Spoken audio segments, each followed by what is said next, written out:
casi imposible que lo haga. Sin embargo, aprovechar los días de festividad navideña para decirle al mundo que Navidad distorsiona las Escrituras, que su forma y manera de celebrar la Navidad no corresponde a lo que la Biblia enseña. Eso sí lo voy a hacer. Lo voy a hacer aun cuando me coma los pasteles vegetarianos y me coma el turrón que viene sin huevo, pero lo voy a hacer. Porque lo que el mundo necesita no es conocer de la Navidad tradicional. Lo que el mundo necesita es conocer lo que la Biblia enseña sobre la Navidad.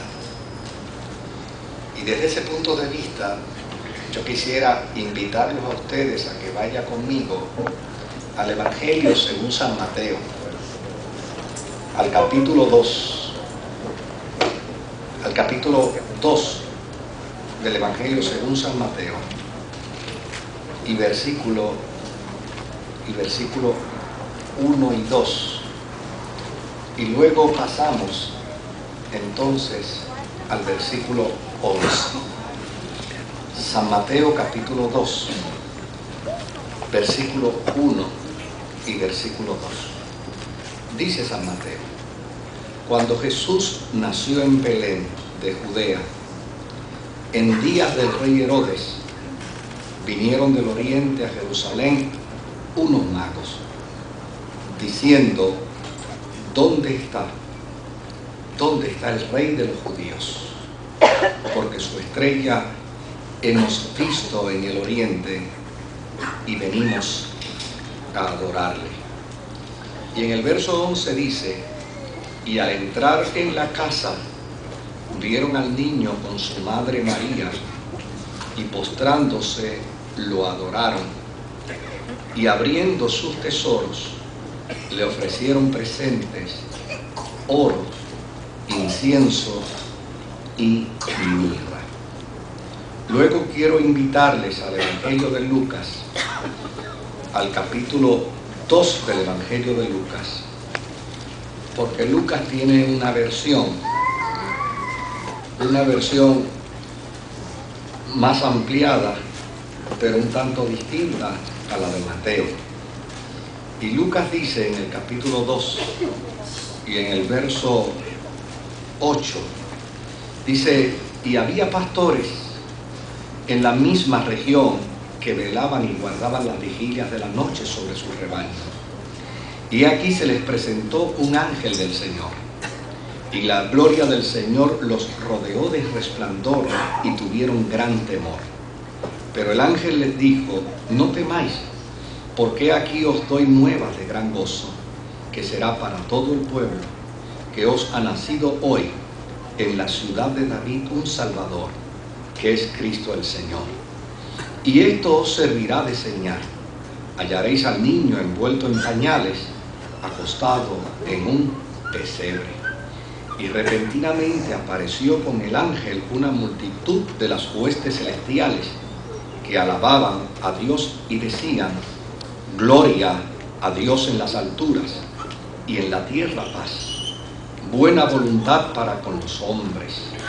Sucedió que cuando los ángeles se fueron de ellos al cielo, los pastores se dijeron unos a otros: pasemos pues hasta Belén y veamos esto que ha sucedido y que el Señor nos ha manifestado. Vinieron pues apresuradamente y hallaron a María y a José y al niño acostado en el pesebre. Y al verlo dieron a conocer lo que se les había dicho acerca del niño. Y todos los que oyeron se maravillaron de lo que los pastores le decían. Pero María guardaba todas estas cosas, meditándolas en su corazón.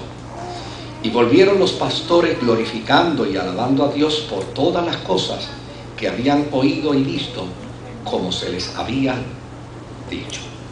Que el Señor añada bendición a su santa y bendita palabra. Estas dos historias que vemos en el Nuevo Testamento no fueron solo relatadas para evidenciar unos hechos que obviamente acontecen prácticamente unos 55 o 60 años antes. Estas historias fueron planteadas y fueron concebidas con el propósito de ayudar al hombre, a la mujer, al creyente, a trabajar con la voluntad y con el corazón.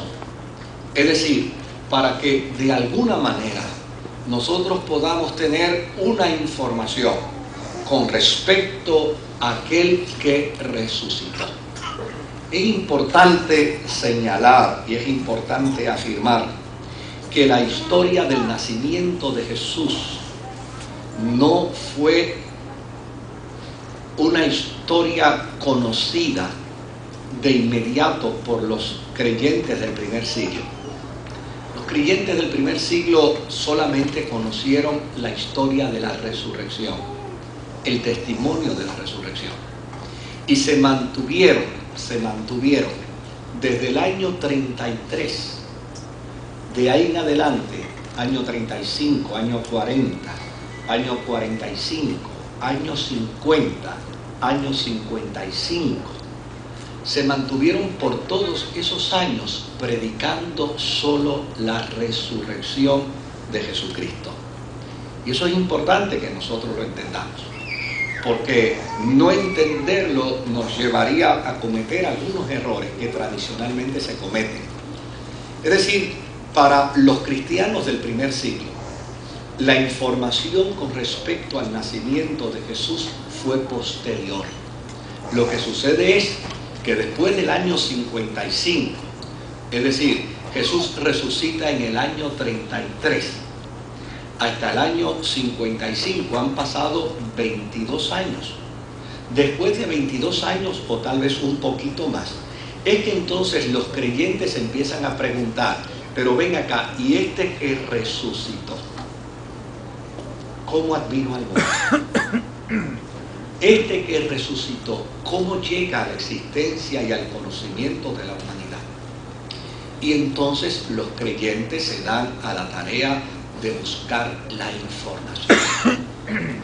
Esta información no vino como una mera revelación.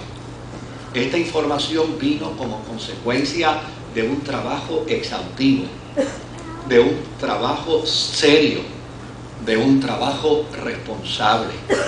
De hecho, Lucas en su introducción en el capítulo 1 dice: habiendo ya otros narrado y contado la historia con respecto al Cristo, a mí me ha parecido bien también investigar, indagar, buscar información para poner esta historia en orden. ¿Por qué había que ponerla en orden? Porque empezaron hablando primero de la resurrección. Y desde luego cuando Jesús resucitó tenía 33 años. Pero ¿qué había pasado antes de los 33 años? Pues no se sabía, no se conocía. Era mera y sencillamente elementos de pura especulación por parte de algunos creyentes. Es que entonces, en el año 55 o año 58 o año 60, porque obviamente los historiadores bíblicos no se ponen de acuerdo en la precisión de la fecha, ¿verdad? Entre el 55, entre el 58, entre el 60, es cuando por fin entonces los evangelistas se dan a la tarea de investigar. Desde luego, en este caso se da a la tarea de investigar Mateo, y en este caso se da a la tarea de investigar Lucas. Marcos no investigó nada. Si usted lee a Marcos, Marcos no investigó. Pero desde luego, como Marcos es la fuente de la información primaria para los evangelistas Mateo y para el evangelista Lucas, entonces ya y sencillamente ellos se vuelcan a los documentos, a los registros que existían en aquel tiempo. Y aunque para alguna gente, obviamente, esto se da como algo fortuito, algo que se lee y se acepta, es importante poder ponerlo en la perspectiva histórica.